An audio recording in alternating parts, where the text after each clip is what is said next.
pergunta para minha esposa, Dom Sérgio, que é da Igreja Católica, e eu sou pastor, e ela pergunta: mas Isaac, ela já está na presbiteriana? Ela já aceitou Jesus? Aí eu digo: ai meu Deus. Aí eu vou ensinando a minha mãe e conversando com ela. Aí eu lembro que lá na periferia de Belém estávamos numa paróquia com o padre Joãozinho, nada menos do que alguém que trabalhou junto na Amazônia com os grandes que estavam lá em Manaus, Acre, defendendo a Amazônia.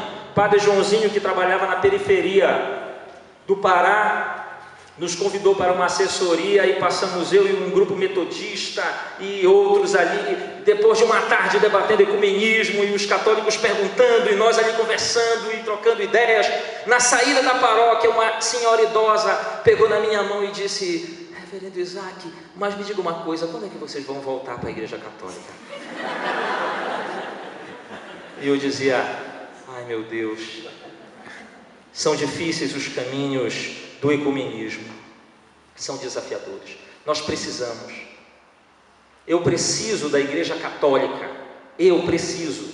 E vou dar uma razão, já que eu estou falando para os seminaristas, né?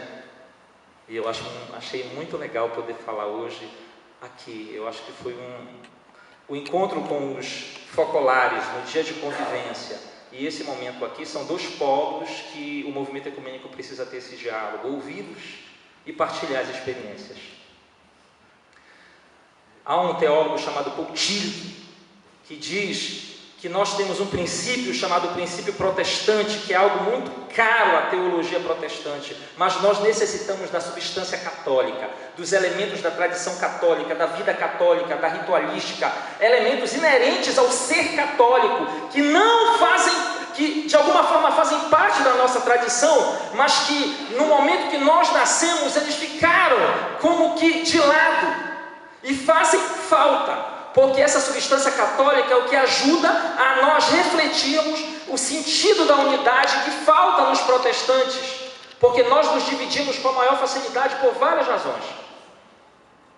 E é o princípio protestante profético que alimenta a tradição católica naquilo que a torna muito mais do que a substância católica, mais essa voz de profecia, essa tradição católica enervada de vitalidade, é algo intrínseco que nós absorvemos dos católicos, via Agostinho e tantos outros, que Lutero e Calvino tanto beberam e tanto se empapuçaram.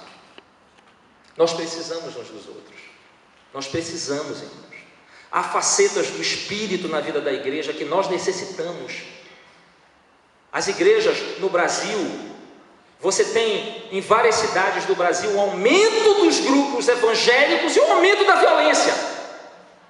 Como que podemos ter um aumento de igrejas e um aumento de violência? Eu dou uma razão dentre várias. Falta nas igrejas evangélicas o elemento de entender o testemunho para além da alma, aquilo que está nas pastorais, aquilo que os católicos fazem naturalmente. E há uma coisa dentro da tradição evangélica que é inacreditável: eles valorizam o leigo, eles colocam o leigo ali sozinho, e ele sozinho se defende bem. Então nós precisamos. As igrejas crescem, mas elas não têm uma voz no mundo. Aí você tem partidos aí evangélicos que não estão fazendo nada em relação à justiça. Nada, irmãos. Nós temos grupos que estão enriquecendo, e temos pessoas sérias fazendo a obra de Deus no meio evangélico. Nós necessitamos uns dos outros. E isso para não falar das várias outras tradições ortodoxas, valdenses e outros.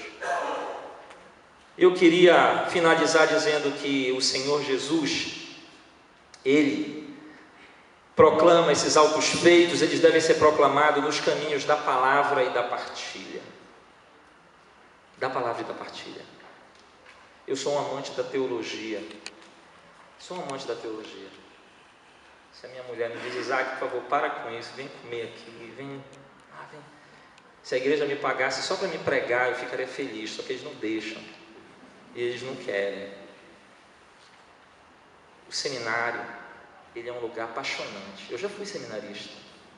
E eu sinto que dessa vida do seminário ficou uma coisa, que é algo assim muito próprio.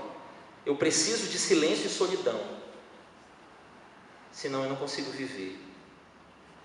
É alguma coisa que eu recebi lá na vida do seminário. Mas o seminário, ele pode ser uma gaiola. Pode ser uma gaiola na qual você pensa que vai voar e você fica dentro da gaiola de uma mentalidade às vezes fechada, da indiferença. E o seminário não pode ser uma gaiola, ele deve ser um ninho. Um ninho é onde você é acolhido, onde o formador te traz a oração, a espiritualidade, o respeito à simbólica, o respeito à tradição da igreja, o respeito que nós estamos fazendo a obra de Deus, que nós vamos para paróquias, igrejas de pessoas que deram a vida. Eu pastoreio igreja de pastores que trabalharam e que foram expulsos de suas igrejas no período da ditadura militar, que foram mortos, de missionários que deram a vida, que perderam os filhos. É muita responsabilidade. Nós estamos dentro de uma tradição que é a tradição do povo de Deus, que nós vamos pregar num lugar sagrado, que nós vamos sacramentar, que nós vamos fazer algo que tem a ver com vidas que Deus coloca no nosso caminho. Então o seminário, ele tem que ser um ninho que nos prepare para voos da pregação, do testemunho, do anúncio, da santidade, do amor a Deus, do amor à sua igreja e ao seu povo. Mas eu não sou mais seminarista, não posso falar sobre isso. E eu queria encerrar minha reflexão, não poderia ser de outra forma, dizendo: o Grupo Ecumênico de Brasília, o CUNIC, tudo isso que nós fazemos é parte inerente à nossa vida de fé. Quando as pessoas me convidam para uma celebração ecumênica, apesar de que eu estou no mestrado, trabalhando a minha dissertação, estou dando aula de sociologia, filosofia, estou fazendo 1000 coisas, tem a igreja, tem as irmãzinhas lá da minha comunidade idosas, que eu amo tanto aquela comunidade. Eu digo: não, mas eu vou ajudar lá aquele trabalho ecumênico, porque ele é uma parte do meu trabalho como pastor de uma denominação.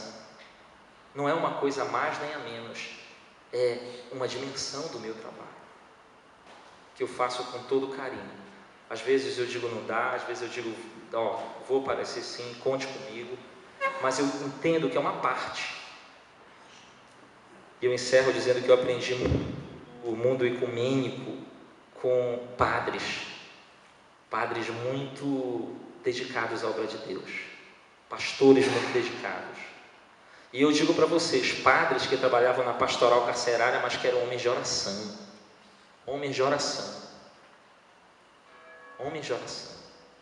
gente que tinha vida com Deus, tinha mística, gente que sabia o que estava fazendo na obra de Deus. Então, para que nós possamos proclamar os altos feitos do Senhor, sejamos, acima de tudo, pessoas que tenham no coração a partilha e a escuta da palavra, para que o Senhor abençoe o nosso trabalho, que o Senhor abençoe esse espaço de formação, que daqui saiam homens valorosos, dos quais o povo de Deus possa dizer: este verdadeiramente é um testemunho do reino de Deus. Que o Senhor os abençoe.